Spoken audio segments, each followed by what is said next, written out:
Bonjour et encore bienvenue sur ma chaîne, je suis Dolly Lambamou Palace. Avant de continuer, j'aimerais souhaiter une bonne fête des mères à toutes les mamans du monde, spécialement à mes abonnés et mes viewers. Bonne fête à ma mère, une femme vertueuse et sage, et bonne fête à moi-même. Puisque c'est la fête des mamans, nous allons aujourd'hui parler du rôle d'une mère dans le destin de son enfant. Qu'est-ce qu'une mère? Une mère, c'est toute femme capable de donner vie. Une mère, c'est toute femme qui est capable de porter un enfant dans son cœur. Voilà une mère. Lorsque tu portes un enfant dans ton cœur, cette mère-là est capable de faire des sacrifices, aller miles away pour cet enfant. Voilà une mère. Voilà pourquoi nous avons des mères biologiques et nous avons des mères adoptives. Alors nous allons voir dans la Bible certaines mamans le rôle qu'elles ont joué dans le destin de leurs enfants. Nous allons commencer par la Sainte Vierge Marie, la mère de notre Seigneur Jésus-Christ. Luc 1, 31 à 33 nous parle de l'apparition de l'ange à Marie. L'ange lui dit, tu seras enceinte, tu porteras un fils dont le nom sera Jésus et il sera appelé le fils du Très-Haut. Voyez un peu, il y a un secret qui a été révélé à Marie du fils qu'il allait porter dans son ventre. Mais quel était le rôle de Marie lorsqu'il a reçu le secret? L'ange est venu lui donner le secret de qui il allait porter, mais l'ange ne lui a pas dit le destin de cet enfant-là. Marie, elle s'est sûrement dit que si je dois porter le fils du Très-Haut en moi, c'est-à-dire que ce fils du Très-Haut est venu pour un dessein. Il a un rôle à jouer dans ce monde. Donc moi, je dois jouer un rôle dans le destin, dans l'accomplissement du destin de cet enfant. Et le premier rôle que Marie a joué dans le destin de Jésus, c'était quoi? C'était de fermer sa bouche. C'était de garder le secret. Même à Élisabeth, elle n'a pas dit à Élisabeth que je porte le fils du Très-Haut. Donc, elle avait vraiment gardé le secret. C'est un des rôles d'une mère. C'est le premier rôle que Marie a joué dans la vie de Jésus afin que le destin s'accomplisse. Même lorsque Jésus était allé dans le temple, en train de prêcher, impressionnant les gens, Marie n'est pas venue dire qu'il est le fils du Très-Haut. Voilà pourquoi il prêche comme ça. Voilà pourquoi il connaît la loi. Non. Marie avait gardé le secret. Marie savait que ce n'était pas le moment que le secret soit révélé. Marie a attendu le bon moment à la fête de Cana. Elle est allée dire à Jésus, ils n'ont plus de vin. Et puis, qu'est-ce que Marie a dit aux travailleurs? Faites tout ce qu'il va vous dire. Marie savait qui il était. Ça ne veut pas dire qu'il n'y avait pas eu des occasions avant où Marie pouvait demander l'aide de Jésus. Mais parce qu'elle savait que ce n'était pas encore le bon moment. Ce n'était pas le temps. Ce n'était pas le temps, il fallait encore garder ça, le secret. Parce qu'un secret qui est trop révélé, de fois n'arrive pas à destination. Donc le premier rôle de Marie, c'était de garder secret. Voilà ce que nous devons faire dans la vie de nos enfants. Gardez d'abord le secret de nos enfants. Le deuxième rôle que Marie a joué dans la vie de Jésus, dans le destin, c'était d'accompagner Jésus. Marie a accompagné Jésus. Lorsqu'il allait prêcher, Marie était là. La plupart de son temps, de sa vie, Marie était avec Jésus. Une mère accompagne son enfant. Même lorsque ton enfant se marie, une mère reste comment? À genoux pour soutenir son enfant, la profession, pour soutenir le destin de son enfant. C'est ça une mère. Nous avons encore vu dans la Bible Rebecca.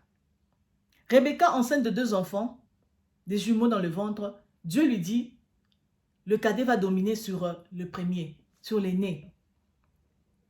Ce qui est contradictoire à leur culture. Le cadet ne peut pas dominer. Rebecca, qu'est-ce qu'elle a fait? Elle a encore gardé le secret. Elle n'a pas révélé cela à Jacob. Pardon, à Isaac.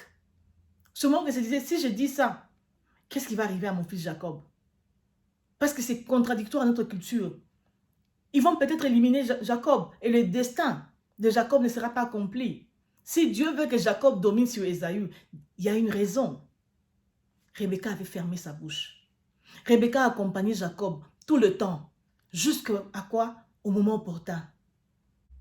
Et lorsque c'était le moment pour Jacob d'entrer dans sa destinée, Rebecca a joué le jeu.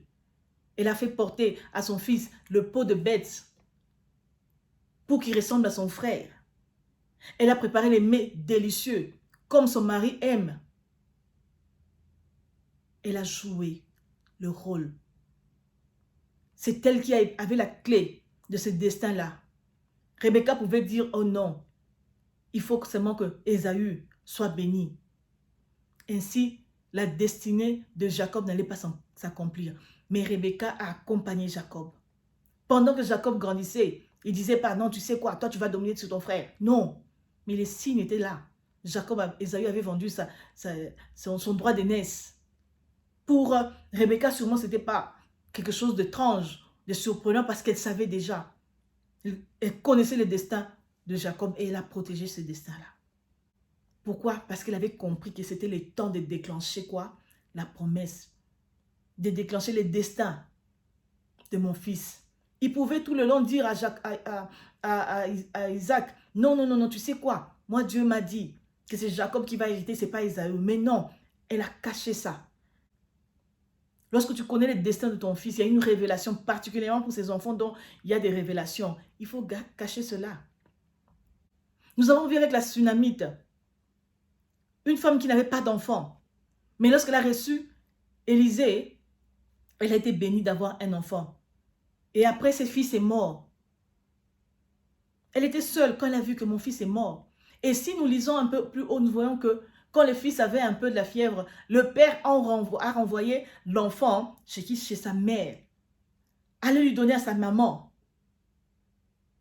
Voyez un peu. La maman a un rôle à jouer au destin de l'enfant. Si ce jour-là, le fils était mort au champ, on n'avait pas renvoyé le fils à la mère. Il allait mourir au champ. Et là, cette sagesse-là que la Sunamite avait eue n'allait pas se manifester et le fils allait mourir. Mais la Sunamite s'est dit, j'étais stérile. Si Dieu m'a donné cet enfant a un destin. Et ce destin ne peut pas être écourté. Qu'est-ce qu'elle a fait? Elle a fermé la chambre, elle a laissé l'enfant. Elle a dit, je vais voir le prophète. Je vais voir le prophète. Il y a quelque chose d'anormal ici. Même lorsque son mari demandait, qu'est-ce qui va? Qu'est-ce qui ne va pas? Pourquoi tu es pressé de voir le prophète? Il dit, non, tout va bien. Calme-toi. Je contrôle la situation. Le destin doit s'accomplir ici. Elle est partie voir Élisée.